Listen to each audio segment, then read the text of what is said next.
The ocean is mysterious. Endlessly, impossibly mysterious. Beneath the waves lies a world more alien than the surface of Mars. More mysterious than the darkest corners of space.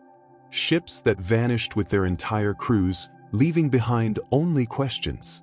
Ancient cities swallowed by the sea, their temples and treasures hidden for centuries. Stone monuments so precise they couldn't possibly be natural. Or could they? These aren't legends whispered by sailors in dimly lit taverns. These are real mysteries. Stories that will make you question what lurks beneath the surface of our blue planet. What truths lie hidden beneath miles of crushing water? What secrets does the sea refuse to give up? And what might we discover that could change our understanding of the world forever? From ghost ships found drifting empty in the middle of nowhere, to underwater ruins that rewrite history, to the deepest point on Earth where strange sounds echo through the abyss. So settle in, grab a snack, and join me as we dive deep into the ocean's most confounding enigmas. The deeper we go, the stranger it gets. And by the end of this journey, you'll understand why the ocean remains our planet's final frontier. One that guards its secrets jealously. Take a deep breath. We're going under. Our stories today begin in October 1955. A ship set sail from Samoa on what should have been a routine voyage across the South Pacific. 2 days later, it was supposed to dock at the Tokelau Islands, 270 miles to the north. But it never arrived. The MV Joyita, carrying 25 souls and a cargo hold full of medical supplies, had vanished without a trace.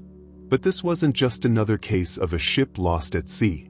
5 weeks later, when the Joyita was finally found, the mystery only deepened.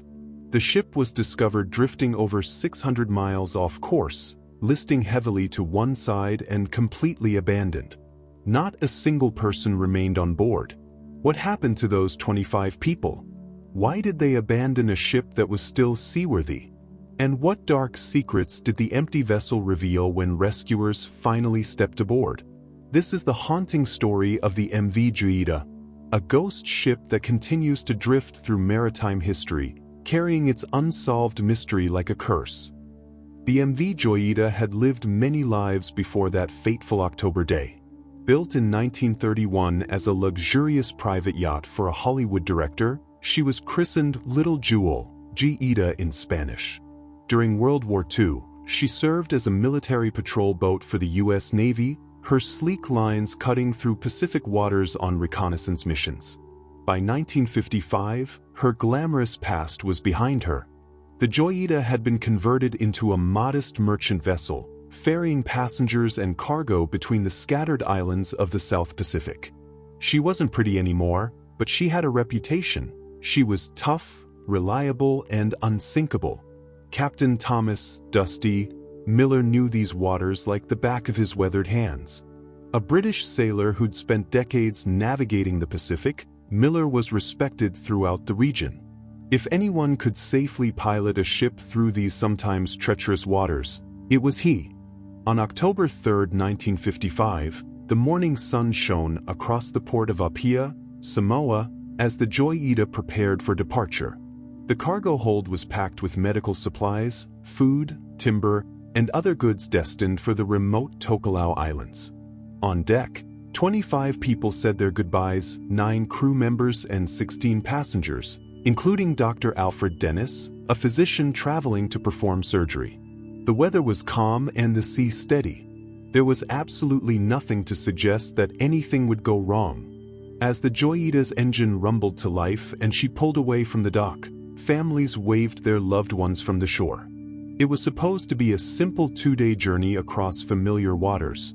At least, the ship had made this run countless times before. But as the Joyita disappeared over the horizon, heading north toward the Tokelau Islands, she was sailing into one of maritime history's most enduring mysteries. By October 5th, concern began to ripple through the small communities of the South Pacific. The Joyita should have arrived in Tokelau by now. Radio operators listened for any word from Captain Miller, but the airwaves remained stubbornly silent. Initially, few were worried because delays weren't uncommon in these remote waters. They felt that mechanical problems, unexpected weather, and navigational errors could all add hours or even days to a journey. Also, the Joyita's radio had a limited range, and there were vast stretches of ocean where communication was impossible. But as the third day dawned with still no sign of the ship, worry turned to alarm. A massive search operation swung into action. Aircraft from New Zealand and Fiji took to the skies, their crews scanning thousands of square miles of empty ocean. Ships diverted from their routes to join the hunt, creating a search grid that covered the entire route between Samoa and Tokelau. For 5 weeks, they found nothing. Not a piece of debris, not an oil slick, and not even a life preserver. It was as if the MV Joyita and her 25 souls had been swallowed by the Pacific itself.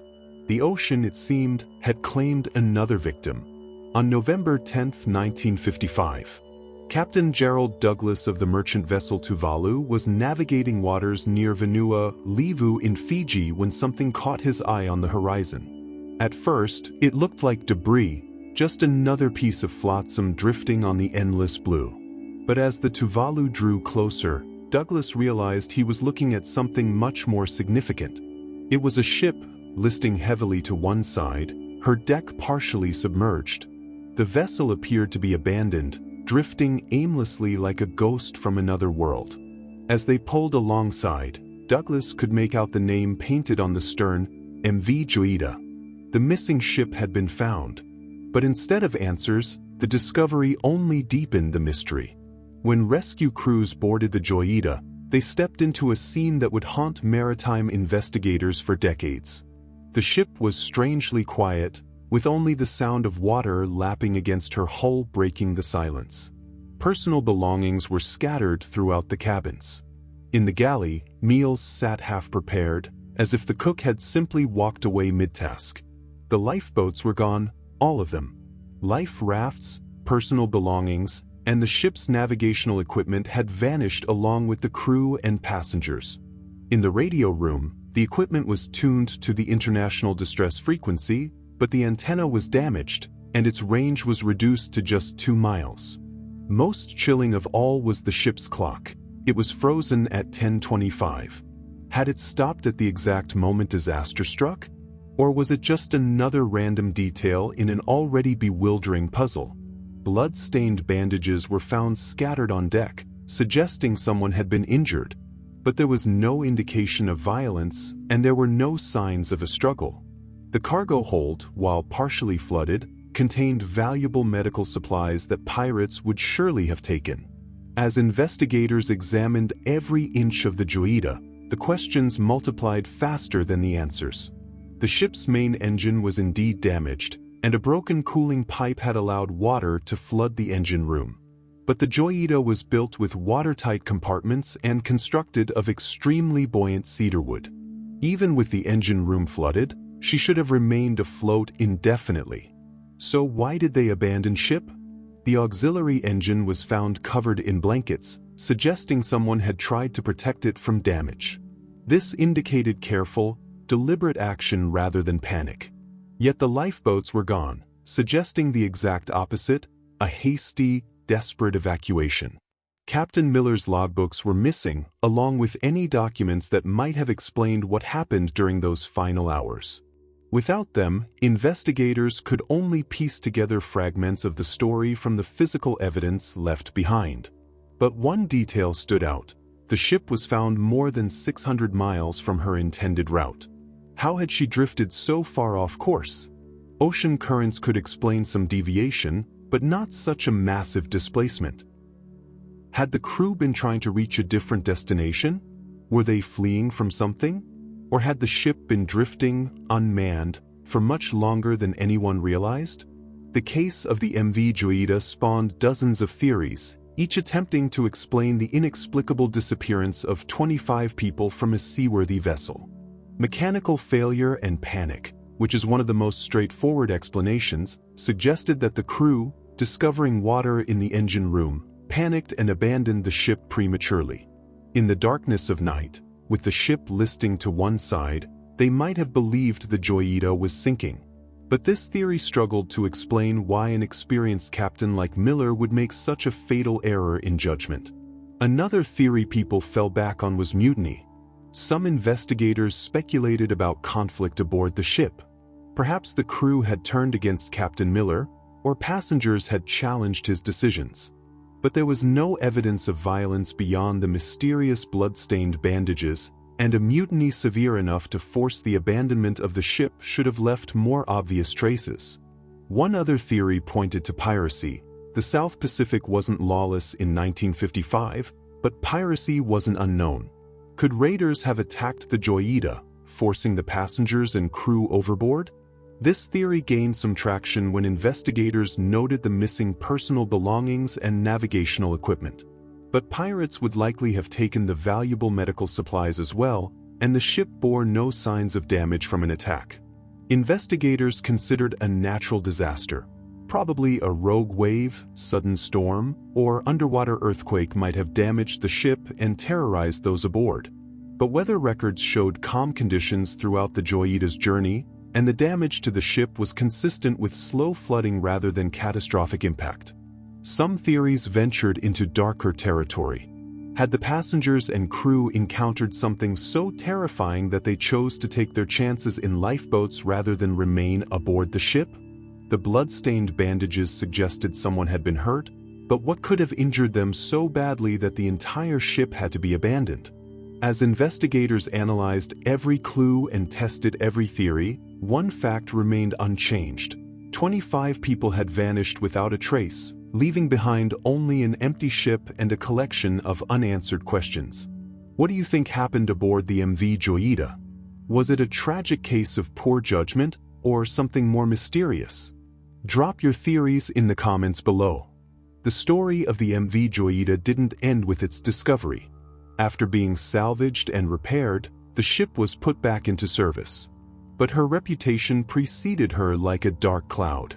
Sailors were reluctant to crew the vessel, convinced it was cursed by the spirits of those who had vanished.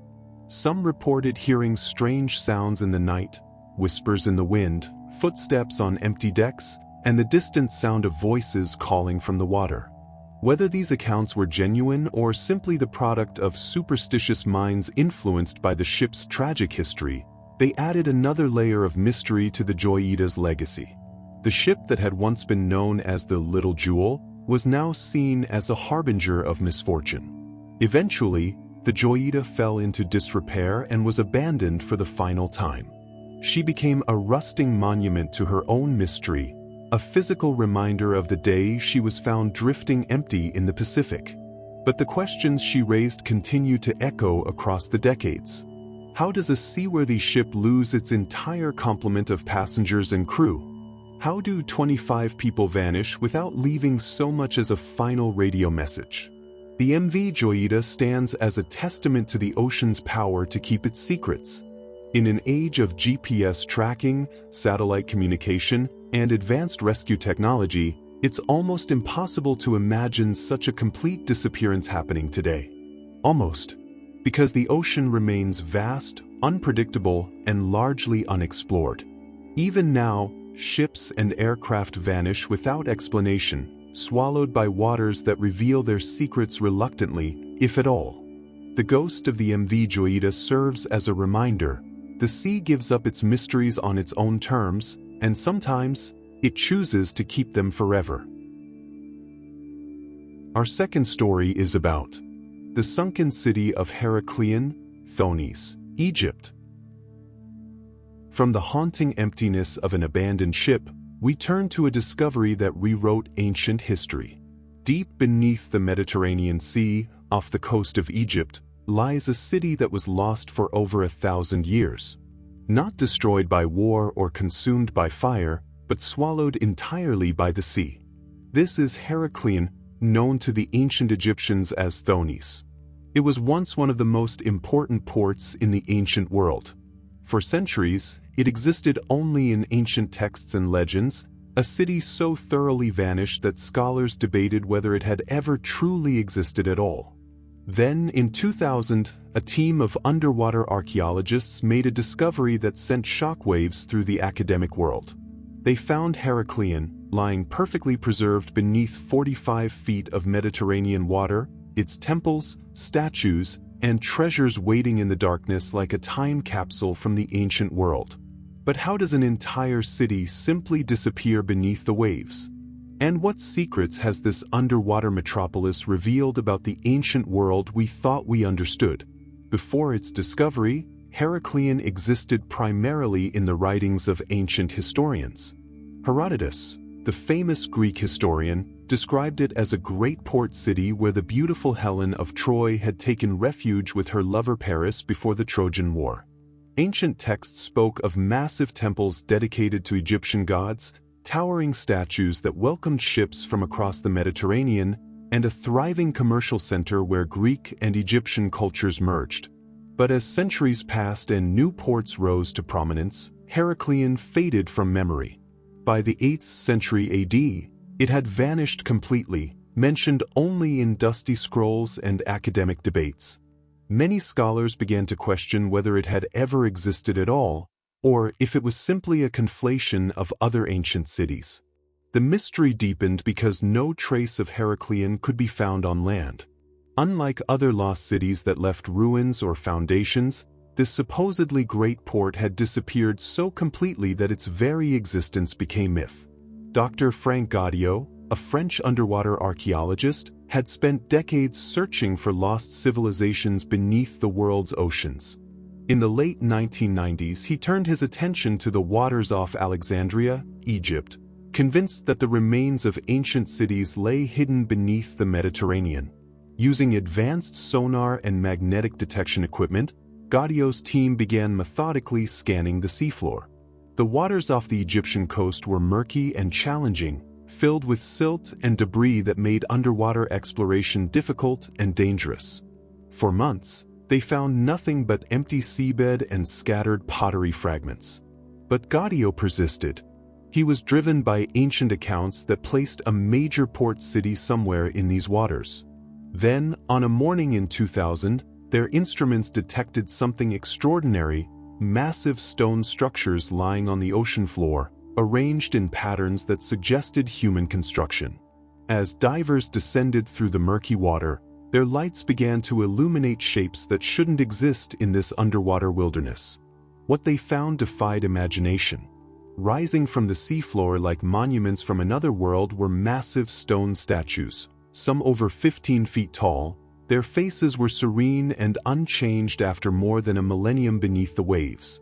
Temple columns lay scattered across the seabed, still bearing hieroglyphic inscriptions that would prove crucial to identifying the site. As the excavation continued, the scale of the discovery became apparent. This wasn't just a collection of artifacts, it was an entire city, remarkably preserved by the Mediterranean's unique conditions. Streets still followed their ancient patterns, building foundations marked where houses and shops once stood, and harbors revealed the channels where ancient ships had once loaded cargo. The most spectacular finds were the colossal statues. Carved from red granite and black diorite, they depicted pharaohs and Egyptian gods with incredible detail and artistry. One statue of a pharaoh stood over 17 feet tall and weighed more than 6 tons. Even after centuries underwater, the intricate details of the carving were sharp and clear. Equally impressive were the temple remains. Massive granite blocks, some weighing several tons each, had once formed elaborate religious complexes. Stone stele ancient Egyptian monuments bore inscriptions in both Egyptian hieroglyphs and ancient Greek, providing crucial evidence about the city's identity and importance. The breakthrough came when archaeologists translated inscriptions found on several stone monuments. The hieroglyphic texts clearly identified the site as Heracleion, while Greek inscriptions used the name Thonis, proving that both names referred to the same city, just as ancient sources had suggested. Suddenly, the legends became reality. This was indeed the great port city described by Herodotus and other ancient writers. The massive temple complex they were uncovering was likely dedicated to Ammonius Cherub, a god who was said to protect sailors and merchants.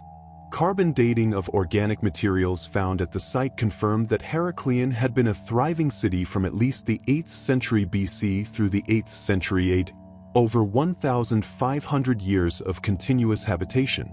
The artifacts told the story of a cosmopolitan trading center where Egyptian and Greek cultures blended. Greek pottery sat alongside Egyptian religious objects. Coins from across the ancient Mediterranean revealed trade connections spanning the known world. Religious artifacts suggested that Egyptian, Greek, and even Phoenician gods were worshipped side by side. As excavations continued, the treasures of Heracleion seemed endless. Gold jewelry emerged from the silt, still glittering after centuries underwater. Bronze vessels, perfectly preserved by the oxygen-poor environment, revealed their original craftsmanship. Thousands of coins told the story of ancient trade routes and economic relationships. Perhaps most remarkable were the organic materials that rarely survive on land.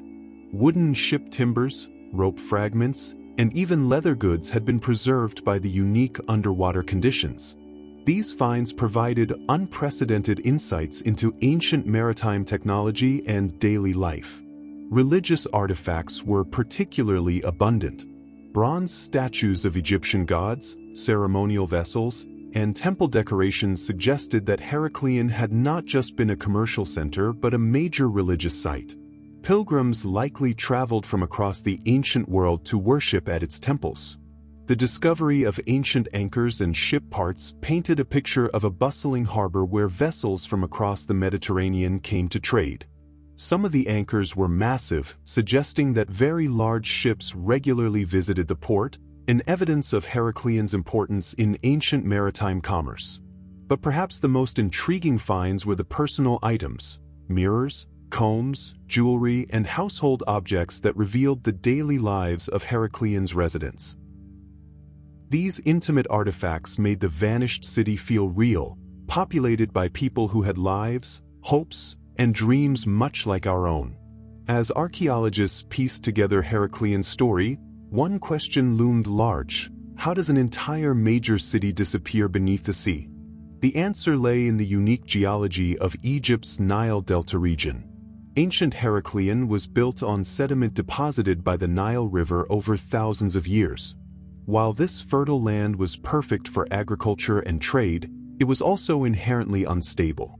Evidence suggests that Heracleion was destroyed by a combination of natural disasters occurring over several centuries.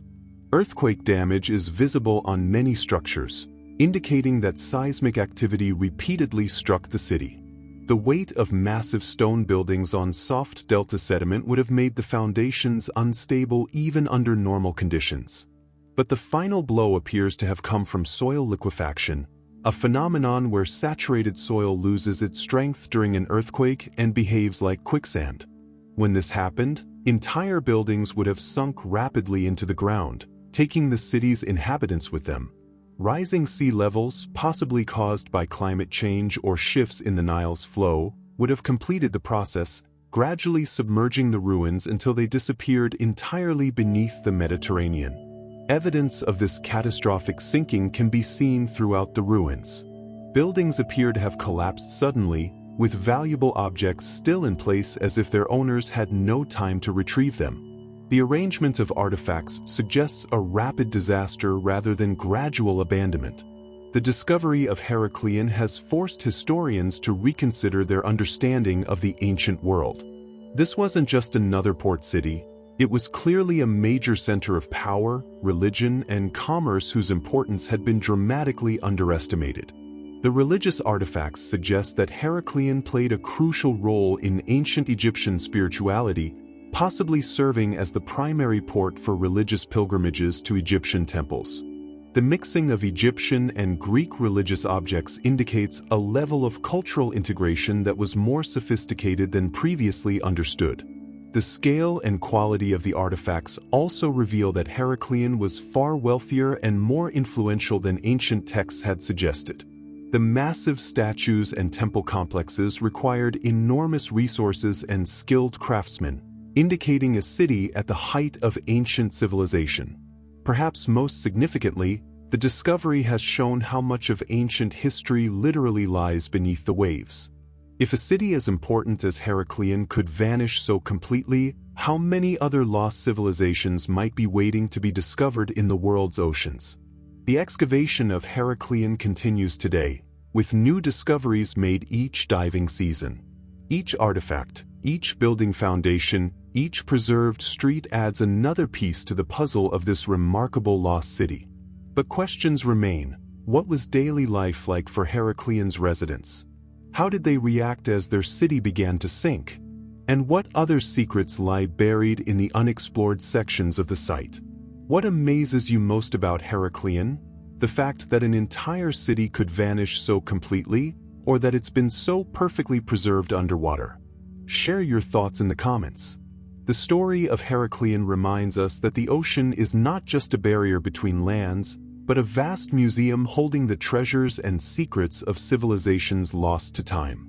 Beneath the waves, history waits patiently for us to discover it. The discovery of Heracleion reminds us that our oceans hold countless secrets from civilizations we've yet to uncover. If you're fascinated by these underwater archaeological mysteries and want to explore more lost cities, ancient shipwrecks, and submerged treasures with me, hit that subscribe button. There are so many more incredible stories waiting beneath the waves, and I'd love to have you along for the journey. Our third story is about the Yonaguni Monument in Japan. Our journey through oceanic mysteries now takes us to the waters off Japan, where one of the most controversial underwater discoveries of all time continues to divide scientists, archaeologists, and explorers. Here, beneath the crystal-clear waters of the East China Sea, lies a structure so massive and geometrically precise that it challenges our understanding of both natural geology and ancient human civilization. This is the Yonaguni Monument, an underwater formation that has sparked one of archaeology's fiercest debates. Is it a masterpiece of natural erosion, carved by millions of years of ocean currents and geological forces? Or is it evidence of a lost civilization, a man-made structure that predates the world's oldest known monuments by thousands of years? The implications are staggering. If the Yonaguni Monument is artificial, it could rewrite the timeline of human development, suggesting that advanced architectural capabilities existed long before we ever imagined. If it's natural, it represents one of the most remarkable geological formations on Earth.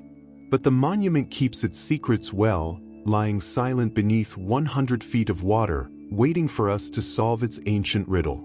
The story begins in 1986, on a day that started like any other in the waters off Yonaguni Island. Kihachiro Aratake, a local dive tour operator, was exploring the area's underwater landscape, searching for new sites that might attract tourists to this remote corner of Japan. Yonaguni Island sits at the westernmost edge of Japan's Okinawa Prefecture, a place where the pace of life moves slowly and the ocean stretches endlessly toward Taiwan. The island's clear waters and vibrant coral reefs already made it a diver's paradise, but Aratake was looking for something special, something that would set Yonaguni apart from other diving destinations. As he descended along the island's southern coast, something caught his eye in the blue-green depths below. At first, it appeared to be just a shadow on the seafloor, a darker patch among the coral and sand. But as Aratake swam closer and his eyes adjusted to the filtered sunlight, he realized he was looking at something extraordinary. Rising from the ocean floor was a structure unlike anything he had ever seen. Massive, angular, and eerily symmetrical, it stretched across the seabed like the ruins of some ancient monument. The formation was composed of stepped terraces, sharp right angles, and flat platforms that looked far too precise to be natural. As Aratake explored further, the scale of the discovery became apparent. The main structure was enormous, over 450 feet long, 130 feet wide, and rising nearly 90 feet from the seafloor. But it wasn't alone. Smaller formations surrounded it, creating what appeared to be a complex of interconnected structures. The most striking features were impossible to ignore. Wide steps that seemed to lead from one level to another, perfectly straight walls meeting at precise right angles, and platforms so flat they looked as though they had been carved by master craftsmen. One section, dubbed the Turtle, resembled a massive sculpture of a sea turtle resting on a pedestal. News of the Yonaguni monument spread quickly through the diving community and beyond, eventually reaching the attention of Masaaki Kimura, a marine geologist from the University of the Ryukyus. Kimura's first dive to the site left him convinced that he was looking at something man-made. "The more I studied the structure," Kimura would later say, "the more convinced I became that human hands had shaped this monument." He pointed to features that seemed too deliberate, too purposeful to be natural: ceremonial platforms, drainage channels, and what appeared to be carved symbols and faces in the stone. Kimura's theory was bold and controversial. He argued that the monument was created by an ancient civilization during the last ice age, when sea levels were much lower and the structure would have been on dry land. Based on calculations of sea level changes, he estimated the monument could be over 10,000 years old, making it potentially older than Stonehenge or the Egyptian pyramids. But Kimura wasn't alone in his interpretation. Other researchers pointed to additional evidence: what appeared to be tool marks on the stone, artificial-looking joints between blocks, and geometric patterns that seemed too regular to be coincidental. However, the scientific community was far from unanimous. Robert Schoch, a respected geologist from Boston University, traveled to Yonaguni to examine the monument firsthand. His conclusion was dramatically different from Kimura's. While some features are unusual, Schoch argued, the majority of the structure can be explained by natural weathering and erosion. He pointed out that the monument was carved from sandstone, a material known to fracture along straight lines when subjected to tectonic forces and water erosion. Schoch and other skeptics argued that the monument's angular features were the result of natural geological processes. The layered sandstone of the area tends to break along horizontal and vertical planes, creating the appearance of artificial construction. Combined with millions of years of erosion from ocean currents and seismic activity, these natural forces could have carved the impressive formations seen at Yonaguni. The debate over Yonaguni centers on interpreting ambiguous evidence. Supporters of the artificial theory point to several compelling features. One of such is the stepped pyramid. The main structure's terrace design closely resembles step pyramids found in ancient civilizations around the world. The steps appear too regular and purposeful to be accidental. The monument also features numerous 90-degree angles and perfectly straight edges that seem unlikely to occur naturally in such abundance. Some researchers claim to have identified carved faces, symbols, and even hieroglyphic-like markings on the monument surfaces. Smaller formations around the main monument appear to show similar artificial characteristics, suggesting a planned complex rather than isolated natural formations. Proponents argue that certain markings on the stone surfaces appear to be the result of human tools rather than natural erosion. However, skeptics have rendered some explanations for each of these features. They said that sandstone naturally breaks along structural weaknesses, creating straight lines and right angles. The monument's location in a seismically active region would have subjected it to repeated stress, enhancing this natural fracturing process. They argue that believers focus on the most striking features while ignoring the many aspects of the monument that clearly appear natural. Despite extensive exploration, no definitively artificial objects have been found at the site, no tools, pottery, or other clear evidence of human activity. Also, similar naturally occurring formations exist elsewhere in the world, proving that geological processes can create remarkably regular and geometric structures. One of the most intriguing aspects of the Yonaguni debate is the question of age.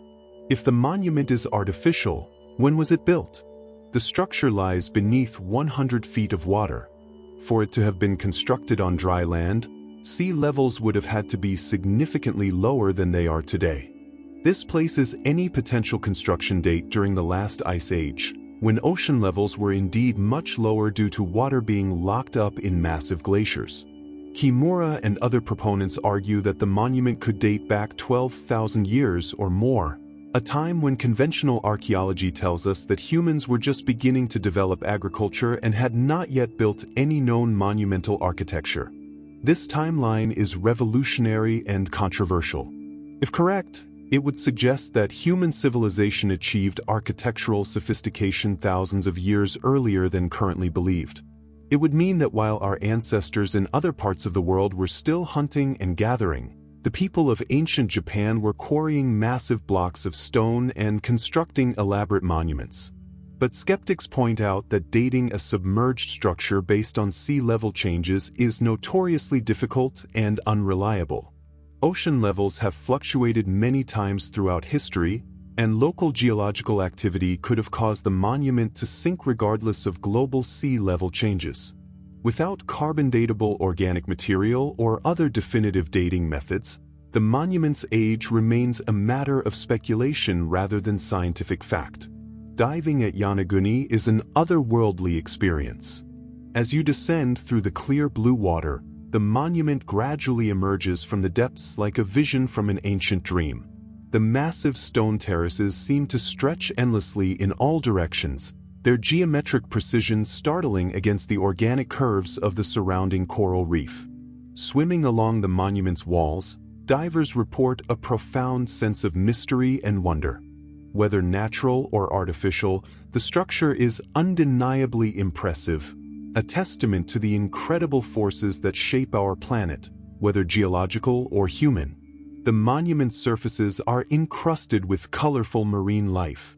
Coral formations have grown over the stone, creating a living tapestry that both enhances and obscures the underlying structure. Schools of tropical fish weave between the monument's terraces, indifferent to the scholarly debates raging above. For many visitors, the question of the monument's origin becomes secondary to the sheer awe of experiencing it firsthand. Standing or floating before these massive stone formations, surrounded by the blue immensity of the ocean, it's easy to understand why the site has captured imaginations around the world. Research at Yonaguni continues today, with new technologies offering fresh perspectives on the ancient mystery. Advanced sonar mapping has revealed the full extent of the formations, showing that the monument is even larger and more complex than initially realized. Underwater photography and videography have documented every angle and detail of the structure, creating digital archives that allow researchers around the world to study the monument without making the journey to Japan's remote waters. Recent investigations have focused on microscopic analysis of the stone surfaces, looking for tool marks or other evidence that might definitively prove human intervention. So far, the results remain inconclusive, with different experts interpreting the same evidence in dramatically different ways. Some researchers have expanded their investigations to the surrounding area, searching for additional structures or artifacts that might shed light on the monument's origins. While several smaller formations have been identified, none have provided the smoking gun that would settle the debate once and for all. Regardless of its true origins, the Yonaguni monument has become a cultural phenomenon. In Japan, it's seen as a source of national pride, potentially representing the world's oldest architectural achievement. Tours to the site have become increasingly popular, with divers from around the globe making the pilgrimage to witness the mysterious formation firsthand. The monument has also captured the imagination of those interested in alternative history and ancient mysteries. Some theories connect it to the lost continent of Lemuria or Mu, mythical landmasses said to have existed in the Pacific Ocean before being swallowed by the sea. While such connections lack scientific evidence, they speak to the monument's power to inspire wonder and speculation. In an age when satellite imagery has mapped every corner of the Earth's surface, places like Yonaguni remind us that mysteries still exist, waiting beneath the waves to challenge our understanding of the past. After decades of study, debate, and investigation, the Yonaguni monument remains as mysterious as ever. The evidence can be interpreted in multiple ways, and experts continue to disagree about its origins. For believers, it represents proof that human civilization is far older and more sophisticated than mainstream archaeology acknowledges.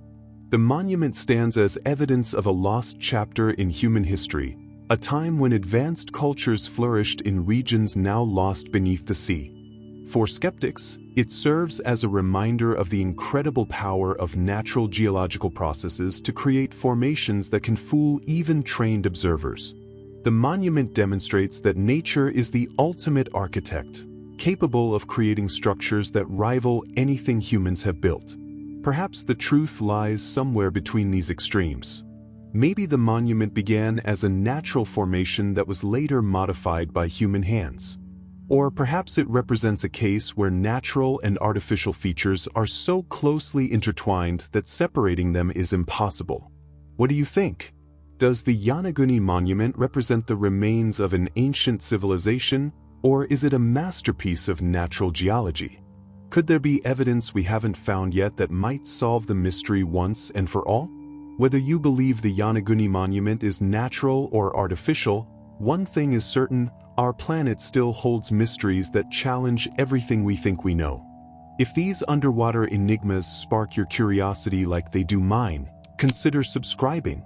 We're building a community of explorers who aren't afraid to question conventional wisdom and dive deep into the unexplained. What other ancient secrets might be waiting for us to discover?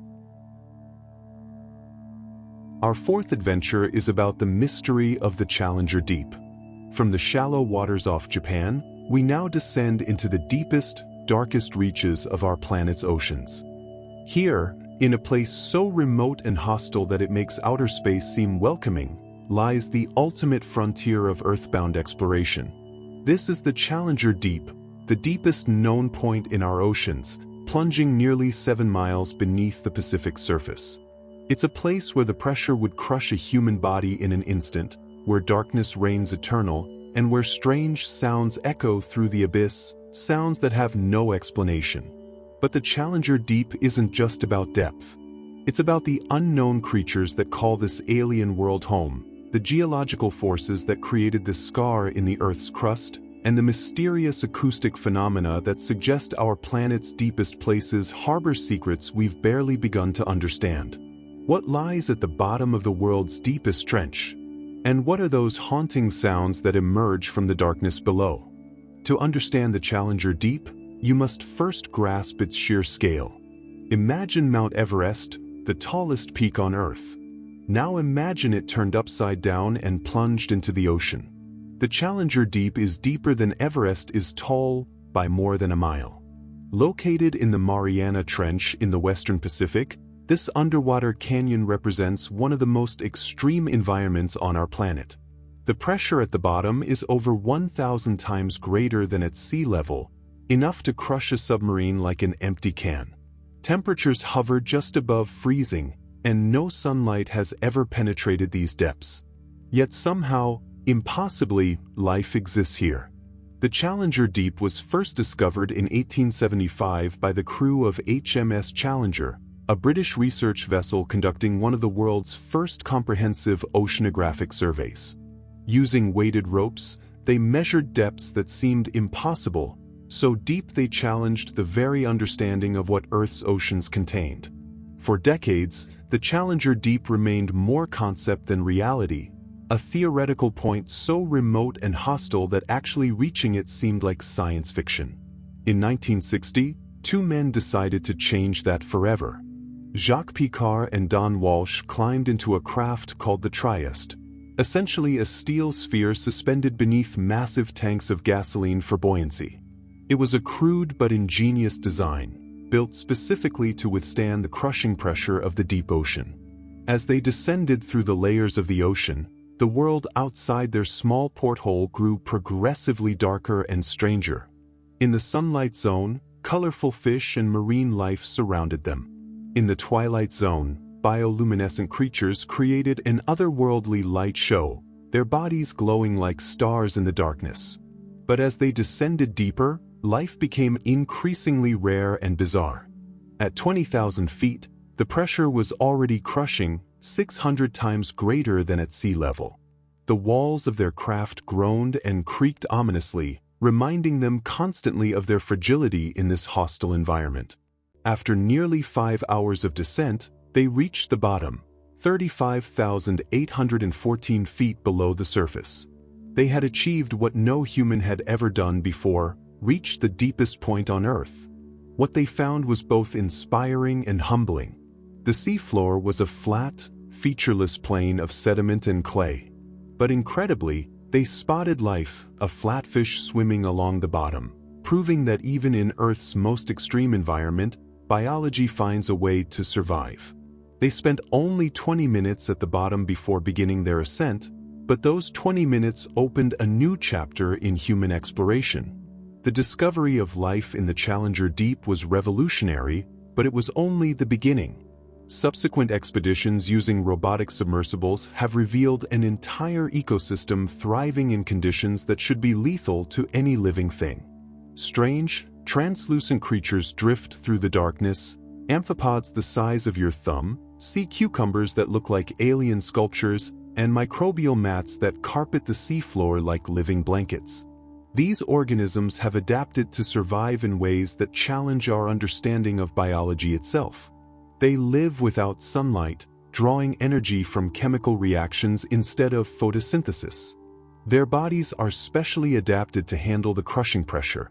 In fact, if brought to the surface too quickly, they would literally fall apart as the pressure decreased. But perhaps most intriguing are the sounds these depths produce. In recent years, scientists have deployed hydrophones, underwater microphones, into the Mariana Trench to listen to the acoustic environment of the deep ocean.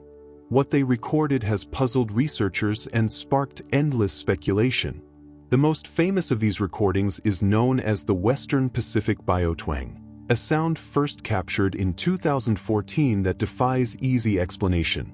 It begins as a low, moaning hum, almost mechanical in nature. Then it rises to a sharp, metallic screech before descending into a deep, resonant rumble. The sound repeats in patterns, suggesting it's not random. But what could be making it? Some scientists believe it's biological, possibly the call of an undiscovered species of deep-sea creature. The ocean's depths are home to animals we've never seen, and it's entirely possible that something massive lives in the trench, communicating in ways we don't understand. Others argue the sounds are geological, the groaning of tectonic plates shifting thousands of feet below the seafloor, amplified and distorted by the trench's unique acoustic properties. But there are other recordings that are even stranger. Rhythmic pulses that sound almost like sonar, but from no known source. Long, haunting whistles that echo through the water like the cries of some vast, invisible presence. Sounds that seem too deliberate, too purposeful to be purely natural. What's making these noises in the deepest parts of our planet? Are they the voices of unknown creatures, the sounds of geological processes we don't understand, or something else entirely? Despite decades of research, the Challenger Deep and the Mariana Trench remain largely unexplored. Less than 5% of our oceans have been mapped in detail, and the deepest parts are among the least understood places on Earth. Each expedition to these depths raises more questions than it answers. Every new species discovered, every strange sound recorded, and every geological feature mapped adds another piece to a puzzle we've barely begun to solve. In 2012, filmmaker James Cameron made his own descent to the Challenger Deep in a specially designed submersible. His cameras captured footage of a world that looks more alien than anything we've seen in space. A landscape of strange formations, bizarre creatures, and utter darkness. But even with modern technology, the extreme conditions limit how much we can explore. The crushing pressure destroys equipment, the darkness hides details, and the sheer remoteness makes every expedition a massive undertaking. What secrets still lie hidden in the deepest trenches? What creatures have we yet to discover? And what do those mysterious sounds tell us about processes happening deep within our planet? The Challenger Deep stands as a reminder that Earth still holds mysteries as profound as anything we might find among distant stars. In our own backyard, in the deepest parts of our own oceans, alien worlds await discovery. Do you think the strange sounds from the Mariana Trench are biological, geological, or something else entirely? What do you imagine we might find in the unexplored depths? Share your thoughts in the comments below. Our fifth story is about the most talked about mystery, the Bermuda Triangle. From the deepest trenches of the Pacific, we now turn to one of the ocean's most infamous regions, a stretch of water in the North Atlantic that has become synonymous with mystery, disappearance, and the unexplained. The Bermuda Triangle. Even speaking the name conjures images of vanishing ships, aircraft that disappear from radar without a trace, and theories that range from the scientific to the supernatural. For decades, this roughly triangular area of ocean between Florida, Bermuda, and Puerto Rico has been blamed for the disappearance of hundreds of vessels and aircraft. But what's really happening in these waters? Are the disappearances the result of natural phenomena we don't fully understand, human error amplified by challenging conditions, or something far stranger?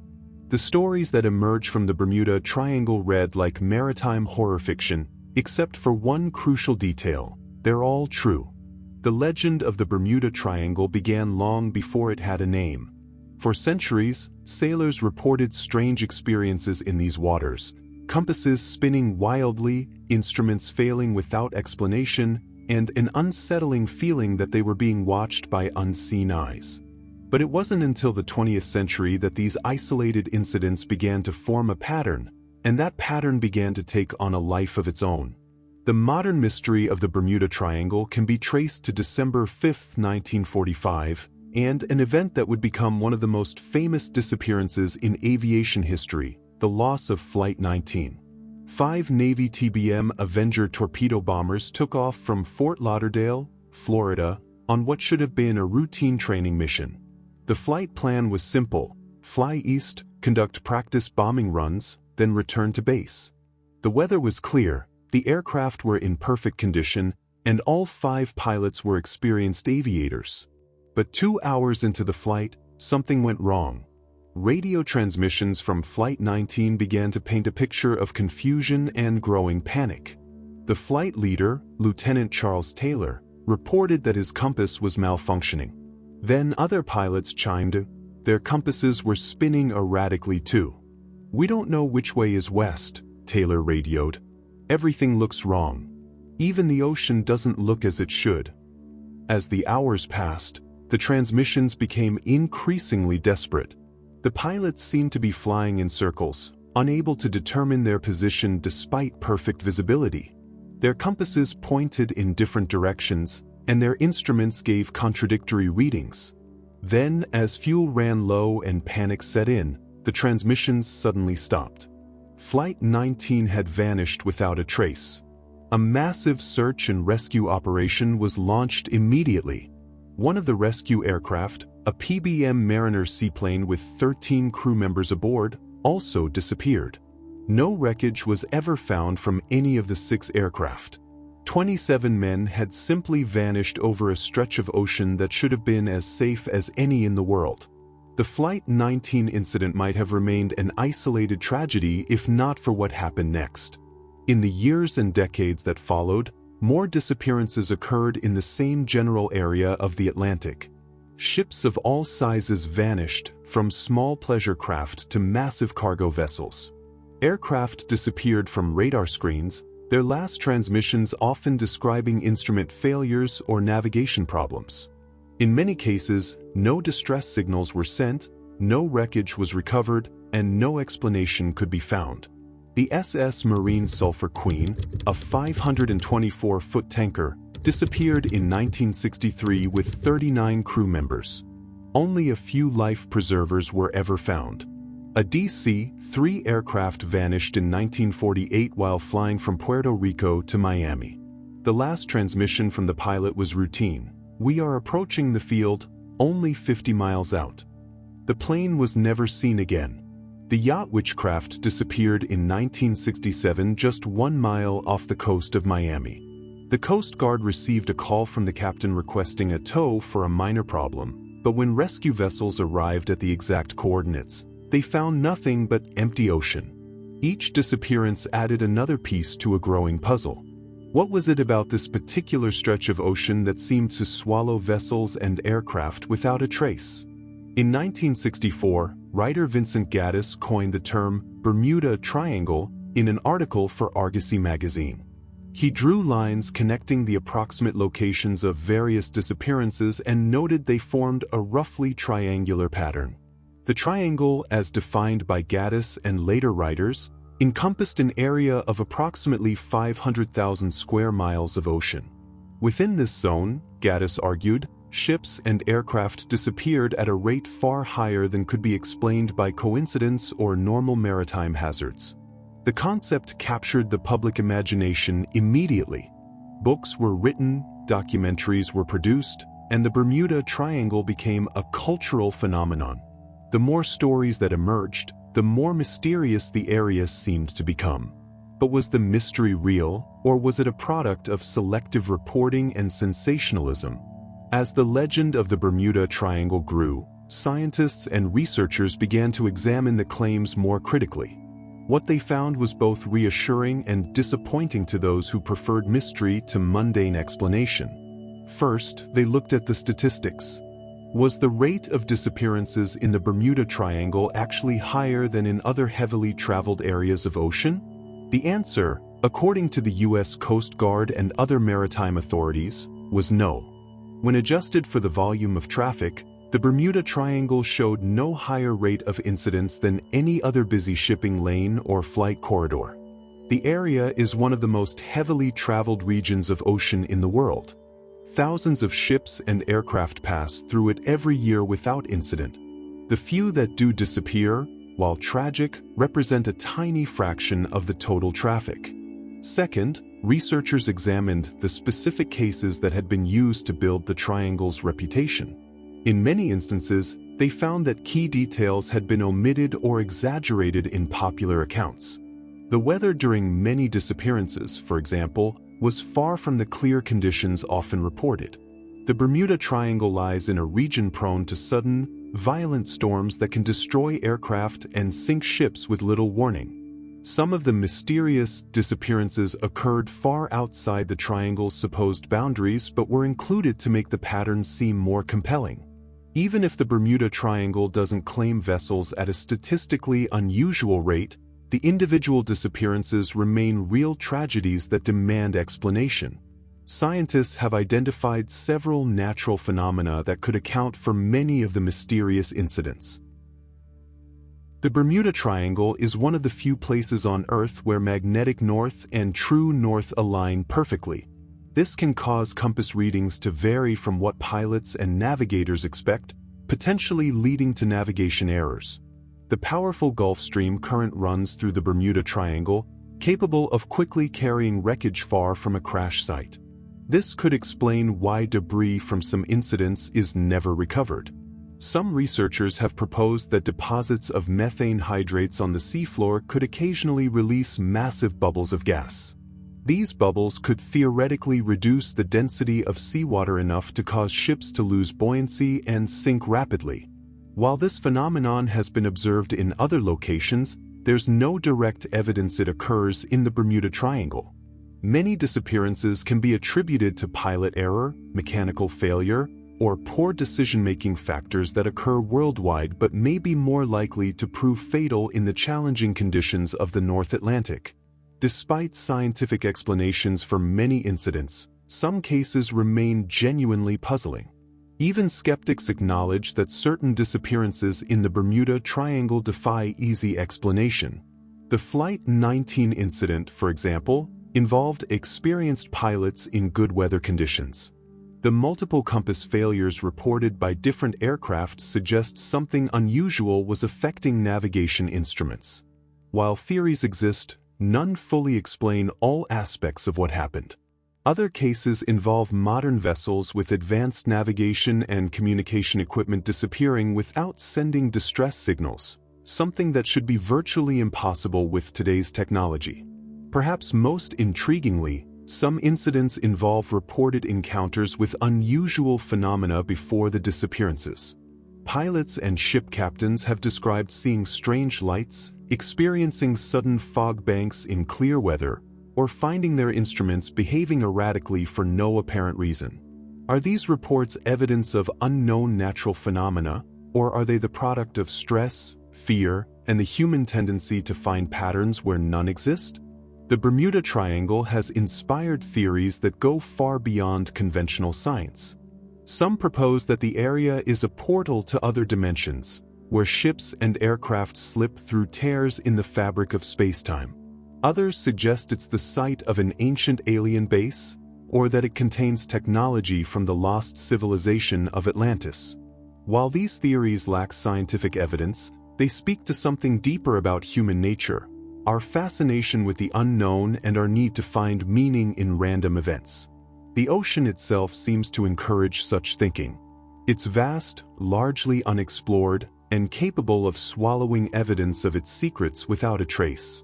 In such an environment, mystery thrives even in the face of rational explanation. Modern technology has made travel through the Bermuda Triangle safer than ever. GPS navigation has largely eliminated the compass problems that may have contributed to historical incidents. Satellite communication allows vessels in distress to call for help even from remote locations.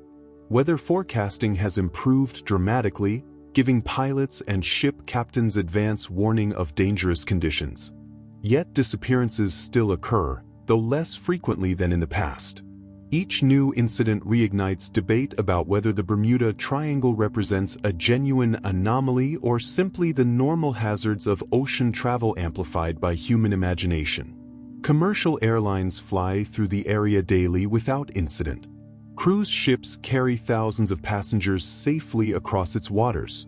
The U.S. military conducts regular operations in the region and reports nothing unusual. But for many, the scientific explanations feel incomplete. They explain the mechanics of individual incidents but not the eerie feeling that something about this particular stretch of ocean is different from anywhere else on Earth. What do you think about the Bermuda Triangle? Are the disappearances simply the result of natural hazards and human error? Or is there something more mysterious at work in these waters? Have you ever experienced anything unusual while traveling through the area? Share your thoughts and experiences in the comments. The Bermuda Triangle remains a testament to the power of mystery in human culture. Whether the danger is real or imagined, it continues to capture our imagination and remind us that even in our modern, connected world, the ocean still holds secrets we may never fully understand. Want to go deeper with me into the mysteries that engulf our planet? Hit that subscribe button because we only just started scratching the surface. Our sixth story is about the ghost ship Mary Celeste. From the waters of the Bermuda Triangle, where modern mysteries continue to unfold, we travel back in time to one of maritime history's most enduring enigmas. It's a story that has inspired countless theories, from the rational to the supernatural, and remains unsolved nearly 150 years later. In December 1872, a ship was discovered drifting aimlessly in the Atlantic Ocean between Portugal and Spain. This wasn't unusual. Vessels were sometimes found abandoned due to storms, fire, or other disasters. But when the rescue crew boarded this particular ship, they found something that defied explanation. The vessel was the Mary Celeste, and she was completely seaworthy. Her cargo was intact, the crew's personal belongings were undisturbed, and there was even food still warm in the galley. The ship's papers and navigation instruments were missing, along with one lifeboat, but there were no signs of struggle, no evidence of foul play, and no indication of what had driven 10 people to abandon a perfectly good ship in the middle of the ocean. What happened aboard the Mary Celeste? Where did her crew and passengers go? And why did they leave behind a mystery that continues to baffle investigators to this day? The Mary Celeste was born under a cloud of misfortune that seemed to follow her throughout her short but eventful life. Originally christened Amazon when she was launched in 1861, the ship suffered a series of accidents and mishaps that would have made superstitious sailors refuse to board her. During her maiden voyage, her first captain died. She collided with another vessel in the English Channel, ran aground in Cape Breton, and suffered a fire while undergoing repairs. The ship seemed cursed, and her reputation as an unlucky vessel spread throughout maritime circles. In 1868, she was sold and renamed Mary Celeste, a change that was supposed to break her string of bad luck. The new owners hoped that a fresh start would finally allow the ship to fulfill her purpose as a reliable merchant vessel. For a few years, it seemed the strategy had worked. Under various captains, the Mary Celeste sailed without major incident, carrying cargo across the Atlantic and building a reputation as a solid, if unremarkable, merchant ship. But fate wasn't finished with the Mary Celeste. In November 1872, Captain Benjamin Briggs took command of the Mary Celeste for what would be her most famous and final voyage. Briggs was an experienced mariner with an impeccable reputation, deeply religious, teetotaling, and known for his careful seamanship. This voyage was particularly special for Captain Briggs because he was bringing his family along. His wife, Sarah, and their 2-year-old daughter, Sophia, would accompany him on the journey from New York to Genoa, Italy. It was meant to be a combination business trip and family vacation. The cargo was mundane but valuable, 1,701 barrels of denatured alcohol destined for Italian merchants. The crew was small but experienced, 7 seasoned sailors who had worked with Briggs before. Everything about the voyage seemed routine. On November 7, 1872, the Mary Celeste departed New York Harbor. Captain Briggs had dinner with the captain of another ship, the Dei Grazia, the night before departure. The two men discussed their routes and expected to arrive in European waters around the same time. The weather was favorable, the ship was in excellent condition, and spirits were high as the Mary Celeste sailed out into the Atlantic. None of the 10 souls aboard could have imagined they were embarking on one of maritime history's greatest mysteries. For nearly a month, the Mary Celeste sailed eastward across the Atlantic. We know this only from the ship's daily log entries, which continued normally until November 25. That final entry noted the ship's position as approximately 400 miles west of Portugal. The weather was described as squally, but nothing out of the ordinary for North Atlantic sailing. Then silence. No more log entries were made. No distress signals were sent. The Mary Celeste simply vanished from recorded history, continuing her voyage like a ghost ship crewed by the invisible. What happened during those final days? The missing log entries represent a black hole in the ship's story, a gap that has never been filled despite nearly 150 years of investigation and speculation. On December 4, 1872, Captain David Morehouse of the merchant vessel Dei Grazia spotted a ship sailing erratically about 400 miles east of Portugal. Something about the vessel's movement seemed wrong. She was sailing under partial sail in a zigzag pattern, as if no one was at the helm. As the Dei Grazia drew closer, Morehouse recognized the ship.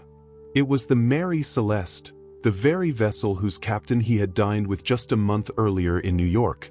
Morehouse called out to the Mary Celeste but received no response. The ship continued her strange, purposeless course, apparently unmanned. Growing concerned, Morehouse ordered his men to prepare a boarding party. What they found when they climbed aboard would become one of maritime history's most analyzed crime scenes. The boarding party from the Dei Grazia found the Mary Celeste in a state that was both normal and deeply unsettling. The ship was completely seaworthy, there were no signs of significant damage, no evidence of fire or explosion, and no indication that she had been in distress. The cargo of alcohol barrels was intact and properly secured.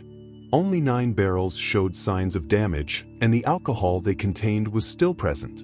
If pirates had attacked the ship, surely they would have taken this valuable cargo. In the captain's cabin, the boarding party found evidence of normal family life. Captain Briggs' clothes were neatly folded, his wife's jewelry was untouched, and their daughter's toys were arranged as if she had just finished playing with them. The family's possessions showed no signs of having been hastily abandoned. The crew's quarters told a similar story. Personal belongings were in their proper places, money was left untouched, and there were no signs of struggle or panic. It appeared as though the crew had simply vanished while going about their normal duties. In the galley, the boarding party made perhaps the most unsettling discovery of all. Food was still on the table, and some accounts suggest it was still warm. Water was found in containers throughout the ship, indicating that the crew hadn't been suffering from thirst when they disappeared. While most of the Mary Celeste remained untouched, several crucial items were missing, clues that have fueled speculation about what happened during the ship's final days. The ship's lifeboat was gone, suggesting that the crew and passengers had deliberately abandoned the ship. But why would they abandon a seaworthy vessel for the far more dangerous option of an open lifeboat in the North Atlantic? Also missing were the ship's papers, the logbook, navigation charts, and other documents that would have recorded the vessel's final days. These papers would have been kept in the captain's cabin and were essential for any ship conducting legitimate commerce.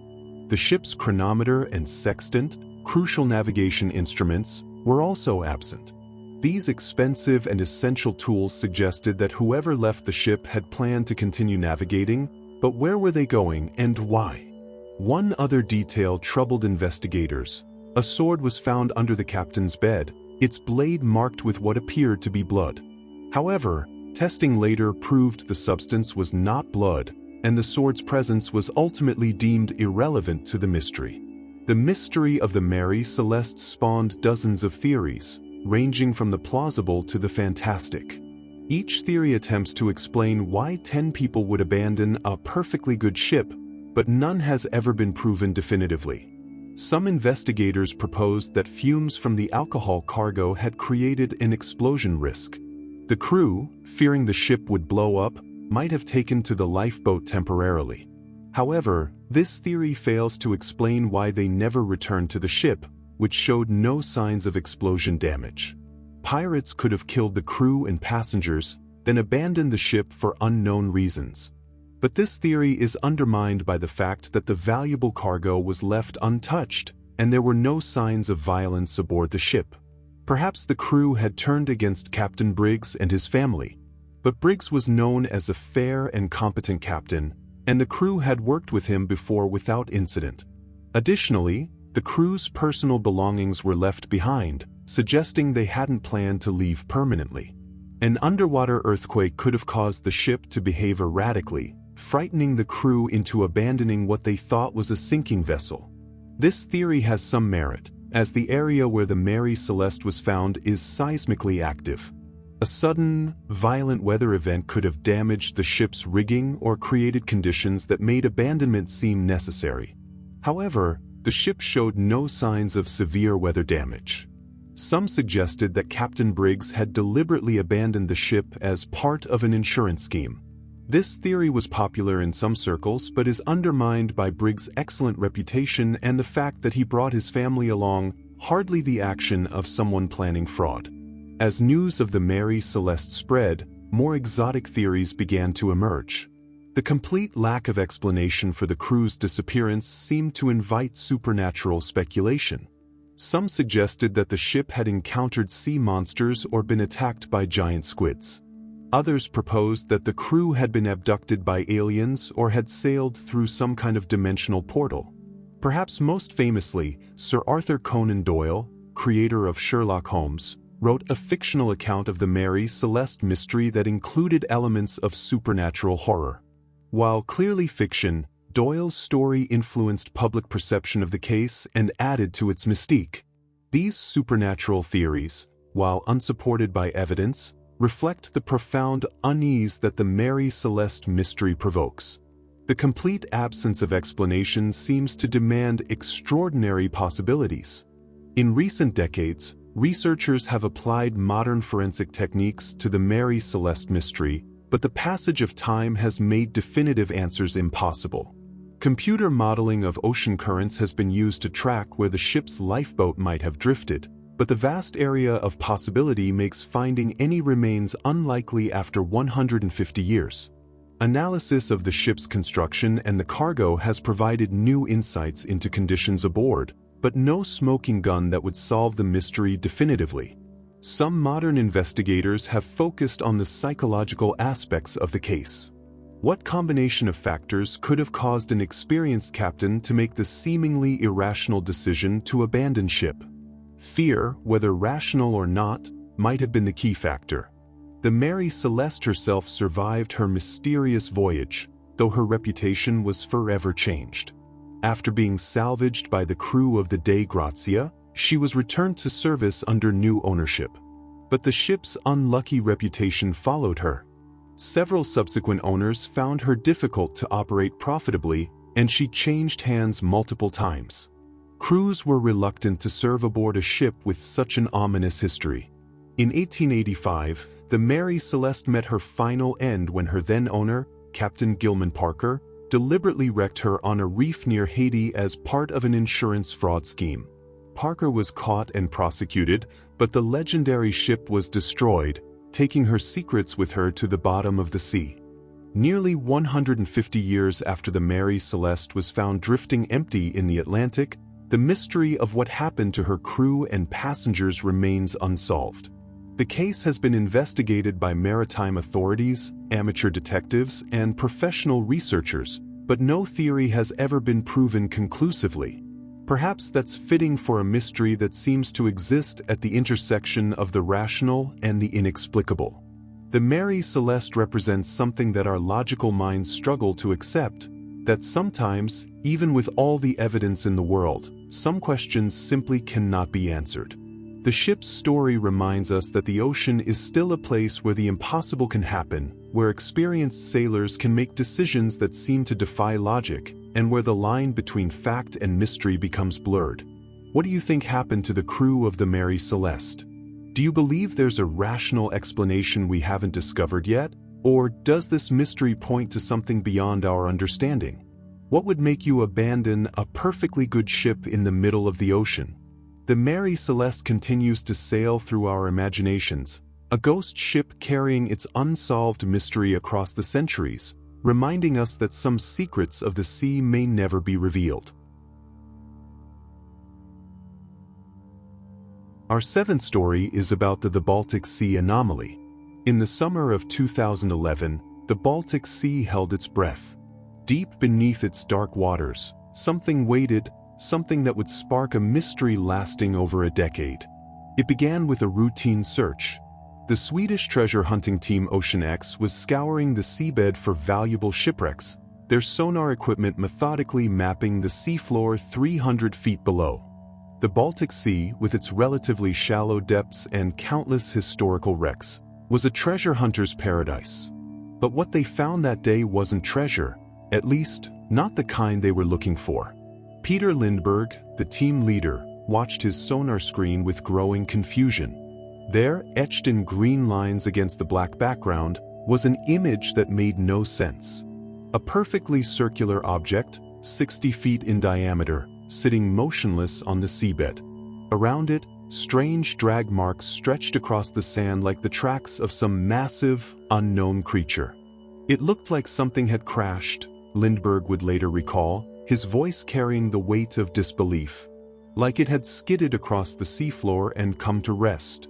The object was massive, roughly the size of a jumbo jet, but its shape was what defied explanation. Perfectly round, with what appeared to be straight edges and geometric patterns etched into its surface. The sonar readings showed features that seemed deliberately crafted: staircases, ramps, and cylindrical structures protruding from its surface. What do you think it could be? A crashed UFO? An ancient temple swallowed by rising seas? Or something else entirely? Drop your theories in the comments below. 4 months, the Ocean X team planned their return. The object sat 285 feet below the surface, deep enough to require technical diving equipment but shallow enough to reach. When they finally descended in 2012, what they found was even stranger than their sonar had revealed. Stefan Hogborn, the team's photographer, was the first to lay eyes on the anomaly. Through the murky Baltic waters, illuminated by powerful dive lights, the object emerged from the darkness like something from another world. Its surface was smooth, almost metallic, covered in a fine layer of silt that had accumulated over, how long? Years? Decades? Millennia? The structure wasn't natural. That much was immediately clear. Perfectly straight lines don't occur in nature, and this object was covered in them. Rectangular openings that could have been doors or windows. Circular indentations that resembled symbols or markings. And strangest of all, what appeared to be a set of stone stairs leading up to a raised platform. But the mystery deepened when the divers' equipment began to malfunction. Cameras stopped working within 200 meters of the object. Satellite phones lost their signals. Even their underwater metal detectors went haywire, spinning wildly as if something was interfering with their magnetic fields. It was as if the object was active, one diver later reported, his words carefully chosen. Like it was doing something to our equipment. Samples taken from the object's surface revealed even more puzzles. The material wasn't stone, but it wasn't metal either. Analysis showed unusual magnetic properties and a composition that didn't match any known geological formations in the Baltic Sea. Some experts suggested it could be ancient concrete, but from what and when? The drag marks surrounding the object told their own story. Something had moved across the seafloor with tremendous force, carving furrows 980 feet long before coming to rest. But what could create such massive displacement? And why did the marks appear to lead directly to where the object now sits? Dr. Volker Bruchert, a marine geology expert from Stockholm University, examined the evidence with scientific skepticism. The object shows clear signs of being manufactured, he admitted, though his tone suggested he wished he could say otherwise. The geometric patterns, the straight edges, these aren't natural formations. But manufactured by whom? The Baltic Sea has been above water for most of human history. For this object to have been placed where it sits, it would have to date back to the last ice age, over 10,000 years ago, long before any known civilization had the technology to create such structures. The theories multiplied like ripples on dark water. UFO enthusiasts claimed it was a crashed alien spacecraft, its unusual electromagnetic properties proof of extraterrestrial technology. Ancient astronaut theorists suggested it was evidence of advanced prehistoric civilizations, perhaps connected to lost continents like Atlantis. More conventional archaeologists proposed it could be a natural formation that only appeared man-made due to erosion and the deposition of sediment over thousands of years. The Baltic Sea, they argued, was known for unusual geological features created by glacial movement during the Ice Age. But then came the most unsettling discovery of all. In 2014, researchers using ground-penetrating radar detected what appeared to be hollow chambers inside the object. Empty spaces that suggested the structure wasn't solid, but was instead some kind of vessel or building. The radar images showed internal corridors, rooms, and what could only be described as compartments. "It's like looking at the blueprints of a building," the radar operator whispered, his voice barely audible over the hum of the equipment. But a building designed by someone, or something, that understood principles of construction we're only beginning to grasp. The object's location only added to the mystery. The Baltic Sea is relatively young, geologically speaking. It was formed by melting glaciers at the end of the last ice age. If the object was placed there before the sea filled in, it would predate most known human civilizations by thousands of years. Local fishermen began sharing stories their grandfathers had told them. Tales of strange lights beneath the water, of compasses spinning wildly when boats passed over certain areas, of nets coming up empty despite sonar showing large objects below. Stories that had been dismissed as sailors' superstitions suddenly took on new significance. The Swedish military, initially interested in the discovery, abruptly classified all information about the object and refused further comment. Journalists attempting to investigate found their requests for information stonewalled. Even the coordinates of the object's location became mysteriously difficult to obtain. What are they hiding? What did they find that was too sensitive for public knowledge? As years passed, the Baltic Sea Anomaly became a touchstone for those who believe our understanding of human history is fundamentally flawed. It sits there still, 285 feet below the surface, waiting. Watching. Its secrets are locked away in the crushing darkness of the deep. Recent attempts to return to the site have been met with equipment failures, sudden storms, and bureaucratic obstacles that seem designed to keep researchers away. The few images that have surfaced show the object unchanged, eternal, and as mysterious as the day it was discovered. Some say it's just a rock formation, shaped by chance into something that appears artificial. But those who have seen it firsthand know better.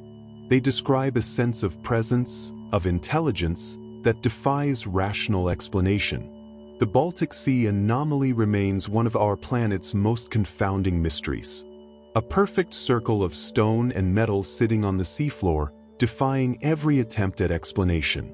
It challenges our understanding of history, of technology, and of the very timeline of human civilization. And deep beneath the dark waters of the Baltic Sea, it continues to wait, patient, silent, and eternal, holding its secrets close, like the ocean itself. What lies inside its hollow chambers? What technology could interfere with modern equipment from hundreds of feet away? And perhaps most disturbing of all, who built it and why? The answers remain locked in the abyss, waiting for someone brave enough, or foolish enough, to dive deeper into the mystery.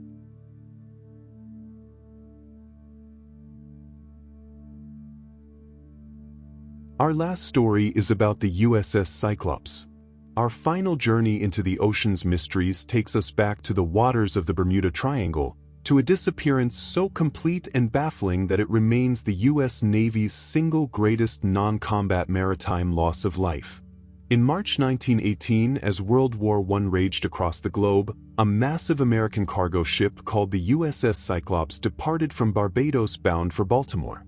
On board were 309 souls and a cargo of manganese ore essential to the war effort. The ship was enormous for its time, over 540 feet long and capable of carrying 10,000 tons of cargo. The Cyclops never reached Baltimore. She never sent a distress signal. She simply vanished somewhere in the Atlantic Ocean, taking with her not just 309 lives but any clue about what might have caused such a massive vessel to disappear without a trace. What happened to the USS Cyclops? How does a ship the size of a city block vanish so completely that no wreckage has ever been found? And why did this disappearance mark the beginning of the Bermuda Triangle's most sinister reputation? The USS Cyclops was one of 4 massive cargo vessels built by the U.S. Navy to support America's entry into World War I. These ships were designed to be workhorses, not fast or glamorous, but capable of carrying enormous loads of cargo across the Atlantic to supply Allied forces. At 542 feet long and displacing over 19,000 tons when fully loaded, the Cyclops was a giant of the seas.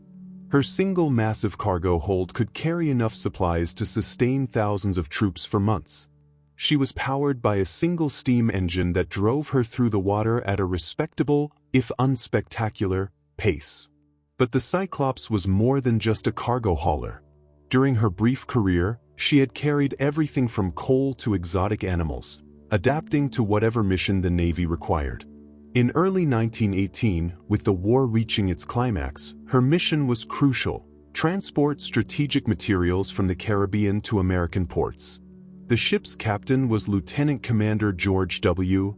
Worley, a German-born American citizen whose loyalty to his adopted country was questioned by some, but whose seamanship was generally respected. Worley had commanded the Cyclops since 1917 and knew the ship's capabilities and limitations better than anyone. In February 1918, the USS Cyclops arrived in Barbados with a routine cargo and immediately began preparations for what would become her final voyage. The return cargo was manganese ore, a mineral essential for steel production and therefore crucial to the American war effort. Manganese ore was extremely heavy, and loading 11,000 tons of it into the Cyclops was a delicate operation.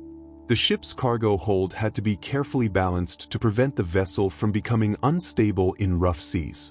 Too much weight concentrated in one area could cause structural problems or make the ship difficult to control. Some accounts suggest that the loading process didn't go perfectly smoothly.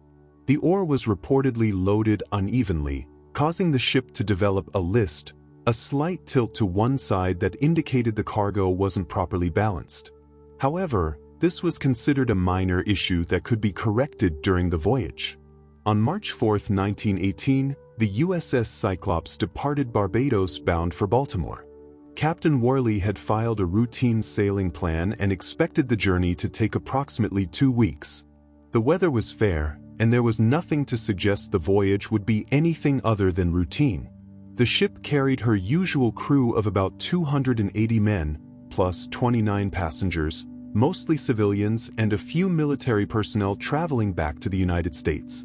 Among the passengers were several whose presence would later fuel conspiracy theories about the ship's fate. The first sign that something might be amiss came when the Cyclops made an unscheduled stop in Barbados on March 5, just 1 day after her departure. Captain Worley reported engine problems and requested permission to put into port for repairs. This stop has never been fully explained. Some records suggest that one of the ship's engines was indeed malfunctioning, forcing the Cyclops to proceed with only partial power. Other accounts imply that Worley was concerned about the ship's stability due to the heavy cargo load. Whatever the reason, the stop was brief. After just a few hours in port, the Cyclops departed once again on March 5, heading north into the Atlantic. This would be the last confirmed sighting of the ship by anyone on shore. What happened next remains one of the greatest maritime mysteries of all time. After leaving Barbados for the second time, the USS Cyclops was expected to radio her position regularly as she made her way north toward Baltimore. For the first few days, everything seemed normal. The ship maintained contact with shore stations and reported fair weather and steady progress. Then, somewhere around March 9th or 10th, the radio messages stopped. At first, this wasn't cause for immediate alarm. Radio equipment in 1918 was unreliable, and temporary communication blackouts were common. But as days turned into weeks without any word from the Cyclops, concern began to mount. By March 25th, when the ship was more than a week overdue in Baltimore, the U.S. Navy launched a massive search operation. Ships and aircraft scoured the shipping lanes between Barbados and Baltimore, covering thousands of square miles of ocean. They found nothing: no wreckage, no oil slicks, no lifeboats, no bodies. It was as if the enormous ship had simply evaporated. The search continued for weeks, expanding to cover virtually the entire western Atlantic. Other nations were contacted to see if the Cyclops had perhaps been forced to seek shelter in a foreign port. Merchant vessels were asked to report any sightings or debris. Radio operators around the world listened for any distress signals that might have been missed. But there was nothing. The USS Cyclops, along with all 309 souls aboard, had disappeared as completely as if she had never existed. The disappearance of the USS Cyclops spawned countless theories, ranging from the plausible to the fantastical. Each attempted to explain how such a massive vessel could vanish without leaving so much as a splinter of wood behind. One of the most persistent theories centered on the ship's German-born captain. With World War I still raging and anti-German sentiment running high in America, some suspected that Captain Worley had defected to the enemy. According to this theory, Worley had deliberately sailed the Cyclops to a German port, delivering both the valuable manganese cargo and the ship itself to the Kaiser's forces. This theory gained some traction when it was revealed that Worley had been born in Germany and had allegedly made pro-German statements in the past.